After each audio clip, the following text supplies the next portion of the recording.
Bismillahirrahmanirrahim. Assalamualaikum warahmatullahi wabarakatuh. Perkenalkan, nama saya Rita Saskia. Pada kesempatan kali ini saya akan mempresentasikan hasil penelitian saya yang berjudul Sistem Keputusan Pemberian Sanksi Menggunakan Metode Vikor. Langsung ke latar belakang. Sekolah Menengah Pertama Negeri 7 Tarakan merupakan sebuah instansi yang bergerak di bidang pendidikan. SMP Negeri 7 Tarakan masih menggunakan sistem perhitungan poin pelanggaran dan menentukan sanksi pelanggaran yang masih manual, yaitu dengan mencatat seluruh kejadian atau masalah siswa ke dalam buku. Sistem ini membutuhkan suatu aplikasi yang meringankan tugas guru dalam memberikan sanksi untuk siswa-siswinya dan dapat memudahkan orang tua wali murid juga dapat mengetahui jumlah poin, pelanggaran, dan sanksi dari setiap tindakan yang didapat selama belajar di SMP Negeri 7 Tarakan. Sehingga siswa-siswi dapat memperbaiki tingkah laku dan meningkatkan kedisiplinan.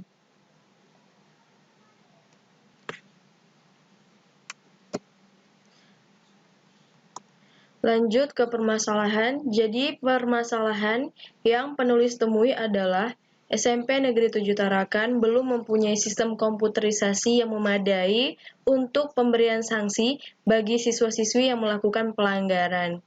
Sehingga guru SMP Negeri 7 Tarakan masih kesulitan dan dapat melakukan kesalahan dalam menentukan sanksi yang diterima oleh siswa-siswi tersebut. Batasan masalah yang pertama, data yang diambil oleh peneliti adalah siswa-siswi kelas 7, 8, dan 9 di SMP Negeri 7 Tarakan. Lalu, yang kedua, penelitian ini hanya untuk pemberian sanksi bagi siswa-siswi yang telah melakukan pelanggaran dengan kriteria sebagai berikut. Yang pertama, ada kehadiran. Jadi di sini kehadiran siswa itu masuk sebagai kriteria. Semisalnya dia alpa atau dia bolos. Lalu yang kedua, pakaian dan seragam sekolah. Kalau yang di sini udah jelas, masalah pakaian seragam yang lengkap itu seperti apa akan masuk dalam kriteria. Lalu yang ketiga ada kegiatan sekolah. Kalau kegiatan sekolah ini dia lebih ke kegiatan apa saja yang ada di sekolah yang harus siswa-siswi lakukan. Lalu yang keempat, masalah lain-lainnya itu lebih ke kenakalan remaja yang dilakukan siswa-siswinya. Yang terakhir ada pertamanan dan kebersihan.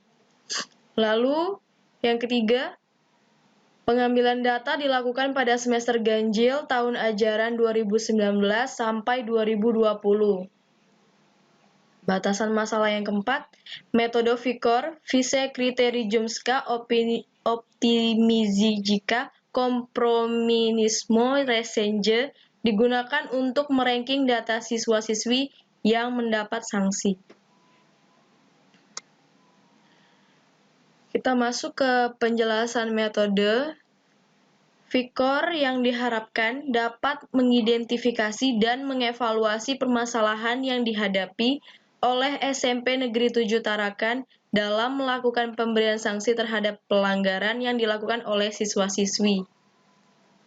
Dan metode Vikor juga digunakan karena kelebihannya dalam perankingan alternatif, pemberian solusi kompromi, serta penentuan stabilitas pemeringkatan dalam mendukung pengambilan keputusan akhir dan menentukan solusi kompromi pada kriteria dalam pemberian sanksi. Kita masuk ke penjelasan metode.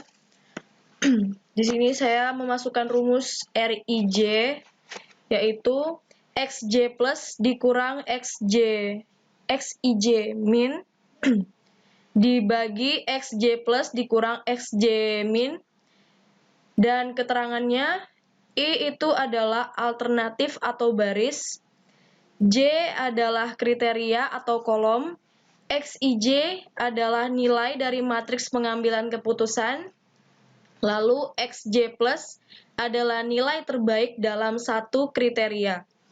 XJ min adalah nilai terjeleknya. Jadi itu kebalikan. XJ plus itu yang terbaik, lalu yang XJ min itu yang terjelek dalam satu kriterianya. Untuk penerapan metode VIKOR, yang pertama kita harus melakukan normalisasi data, yaitu ini di sini ada R, A1, C1. A1 itu dia adalah alternatif, sedangkan C1 itu adalah kriteria. Alternatif di sini yang dimaksud adalah siswa-siswi tersebut yang melakukan pelanggaran. Jadi dia disebut A1 di rumus ini. Lalu C1 seperti yang saya bilang tadi, itu adalah kriteria yang mana sudah saya sebutkan, salah satunya ada kehadiran, lalu ada masalah kegiatan sekolah. Jadi nilai 10 dikurang 0 ini dia didapat dari hasil max dan min dari setiap kolom. Jadi di kolom C1 ini nilai max-nya yaitu 10, nilai min-nya itu 0. Jadi 10 dikurang 0. Jadi kalau misalnya C1, C2, maksudnya di setiap kolomnya itu, dia tuh pasti nilainya beda-beda. C1 min max-nya berapa, C2 min max-nya berapa, itu beda, pasti nggak sama.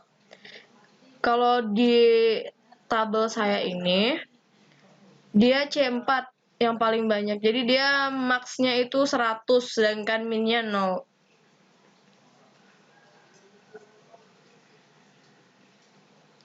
Lalu kita lanjut ke menghitung, sebentar.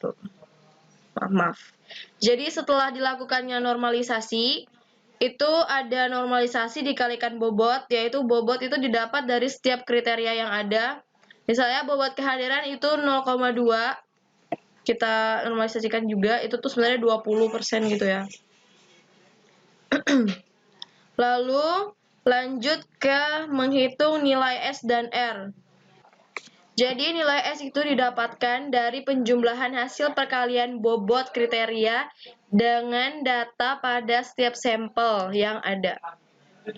Lalu kalau nilai R-nya itu adalah nilai terbesar dari perkalian bobot kriteria dengan data normalisasi dari setiap sampel.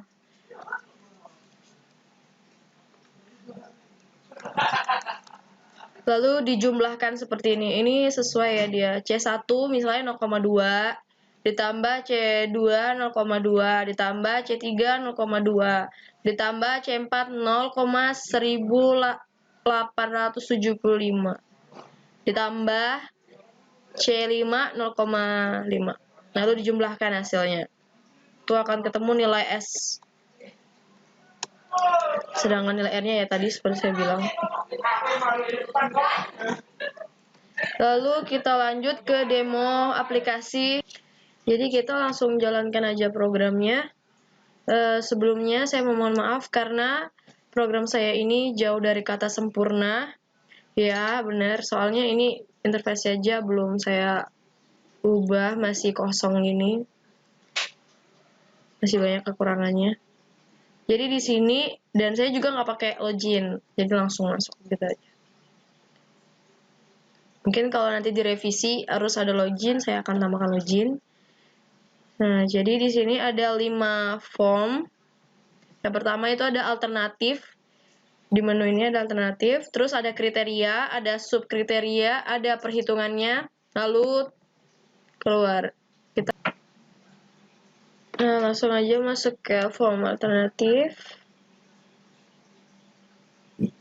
Ya, di sini ada kode, nama, jenis kelamin, kelas, kehadiran, pakaian, kegiatan sekolah, masa lain, kebersihan. Ini kehadiran sampai kebersihan dipilih salah satunya aja, karena nggak semua murid itu melakukan kesalahan yang sama di setiap kriterianya. Kita kasih masuk data ya, 1.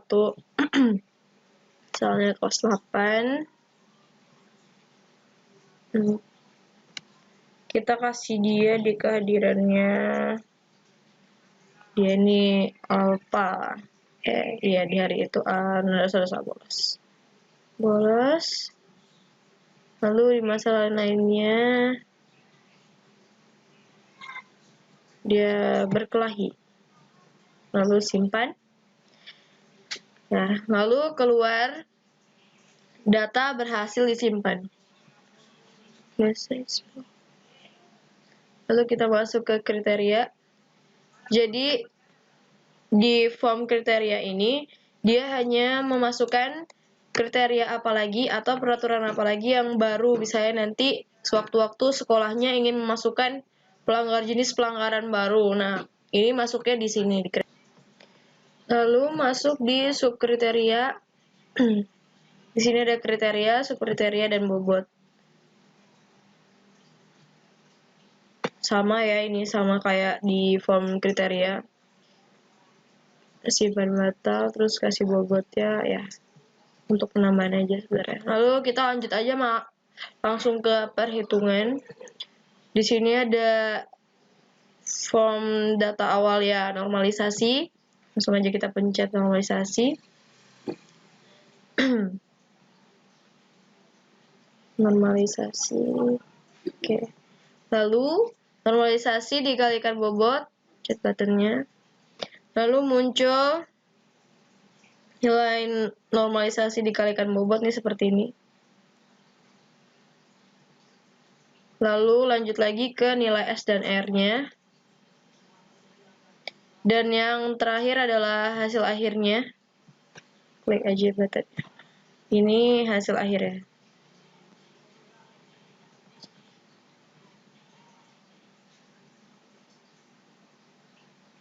Di sini juga saya memohon maaf karena masih banyak yang kurang di program saya, yaitu karena dia masih belum sesuai sih sama judul yang saya berikan, yaitu harusnya dia pemberian sanksi, tapi yang muncul di sini cuma perankingannya aja. Mungkin nanti setelah revisi saya akan memperbaiki program ini untuk lebih bagus lagi. Lihat.